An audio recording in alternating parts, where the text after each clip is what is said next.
delighted to welcome all of you to the United Nations Eswatini podcast series.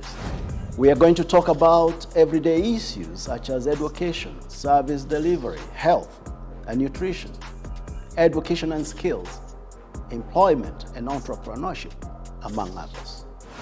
We are in the last 5 years of the implementation of the 2030 Agenda of the Sustainable Development Goals. A key concern globally has been the slow process in the implementation and the achievement of the SDGs. Through His Majesty, the Kingdom has been articulating a very, very ambitious vision for economic transformation.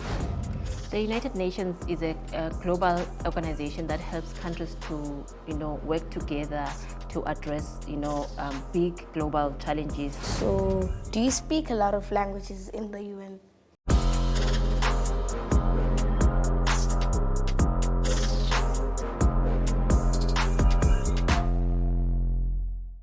Greetings, everyone. My name is George Washira. I'm the United Nations Resident Coordinator in the Kingdom of Eswatini, and I am delighted to welcome all of you to the United Nations Eswatini podcast series that we are launching today.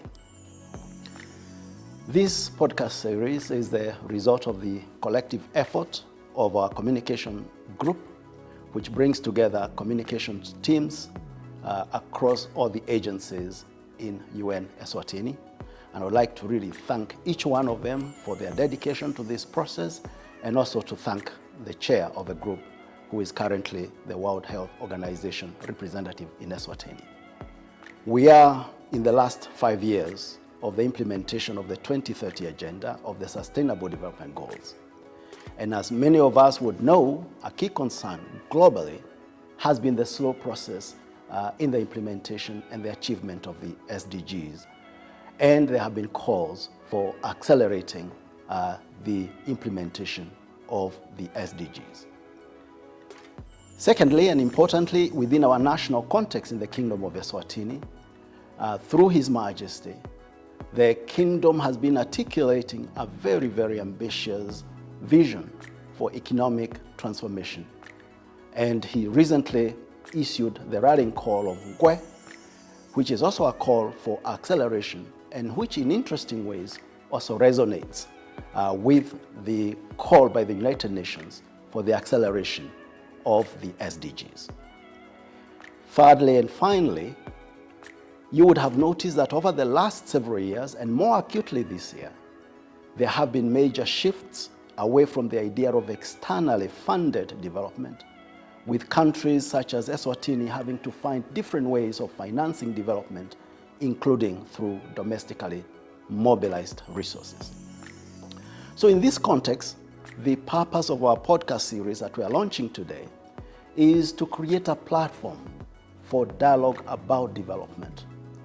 We are going to talk about everyday issues such as education, service delivery, health and nutrition, education and skills, employment and entrepreneurship, among others. We are also going to be talking about big ticket items such as affordable energy, recognizing that without sufficient energy security in a country like Eswatini, we cannot achieve the industrialization that His Majesty, the King, has articulated. We're going to be talking about digitalization, expanding the economy, mobilizing development finance and creating jobs through trade and investments. We'll also at times explore the urgent actions to mitigate climate change, which is upon us everywhere, eliminating violence against our women and girls, and also social protection for the vulnerable. We are going to be inviting the participation of a wide range of partners, including government, civil society, private sector, as we cover as many topics and themes from as many perspectives as we can. So once again, wherever you may be listening, we welcome you and invite you to this conversation.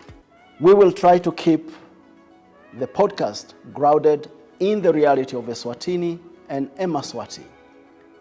And to help us in this regard, we have invited 13-year-old Clelo Nsibade, who will be a key interlocutor in some of our podcasts. So a very warm welcome to Mr. Nsibade, Hlelo Nsibade, who will be supporting us in this process of our podcast series. Some of you may know him. He is one of the child ambassadors of the Enough campaign, which is spearheaded by our partner, the World Vision. I'm delighted that Hlelo is not just an ambassador, a child ambassador.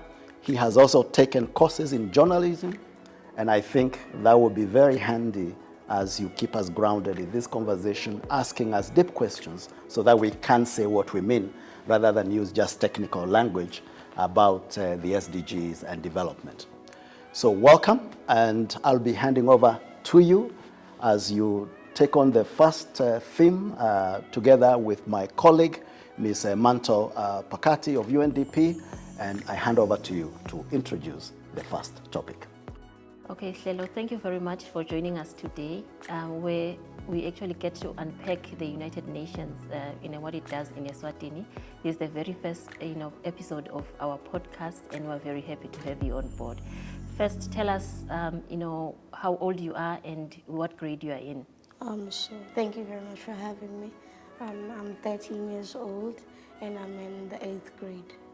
So where are you studying? At Even Bering High School. And what would you like to know about the United Nations? Firstly, I would like to know, what is the United Nations? The United Nations is a global organization that helps countries to, work together to address, big global challenges such as poverty, inequalities, climate shocks, food insecurity, and so on. So in Eswatini is actually one of the countries where the United Nations operates in supporting the government and the communities at large to respond to these challenges. Okay. So is the UN inclusive to anyone? The United Nations is inclusive of everyone in society, that is taking into account the views of children, people with disabilities, women, people from rural communities, and also the views of the government. So we try to, as much as possible, to accommodate, the needs of the government as well as the needs of people, and also those people who are actually not in mainstream policy making, to be part of addressing the challenges in terms of responding to the targets of the Sustainable Development Goals. Okay. So what do you do with the stories people tell you? Okay, letindzaba lesivako lesithatha kubantu sihambe from time to time siye kubantu siyokuva ukuthi lolu sito labalutholako lolubuya kuhulumende lubabambisene namhlabuhlangene luyabasebentela yini, nokuthi nangabe liyabasebentela ngikuphi lapho khona singaqinisa khona kakhulu sente ukuthi kuphindze kusebentele nalabanye kuletinye tindzawo. So kumcoka kakhulu ukuthi sive imivo yebantu kuma communities, kubantfwana, kubantu labakhubatekile, kubomake, kubantu labahlala emakhaya, konke njena ukuthi wonke umuntu umvo wakho uvakale. So siyayisebenzisa tona letindzaba lesitivako kubo nale ma experiences labawatholako ngale tinhlelo lesiyayithi silethe sihambisene nahulumende. Okay. So do people in the UN wear some sort of a uniform? People in the United Nations do not necessarily wear uniforms. Most of them don't, except for certain groups of people, like those who are in peacekeeping missions in different countries where we have conflicts. But generally in the UN, people don't wear uniform. Oh, okay. So, like you said, the peacemakers, it's when they wear the uniform, it's sort of like symbolizing something that's happening. Yes, it's actually they could be easily identified as a peacekeeping mission from the United Nations. It is usually there to support the country that it is operating in where there is a conflict, to ensure that there is peace. Oh, okay. Yes. So, do you speak a lot of languages in the UN? Yes, we do. In the United Nations, we have about 6, international languages, or 6 official languages. These include Arabic, Chinese, English, French, Russian, and Chinese. However, we also have, in addition to that, local languages. For instance, you'll find that in Eswatini, you'll find people who speak some of these, one or more of these languages, but in addition, you also speak local languages so that we're able to communicate effectively with the people on the ground. Okay, thank you. Thank you very much.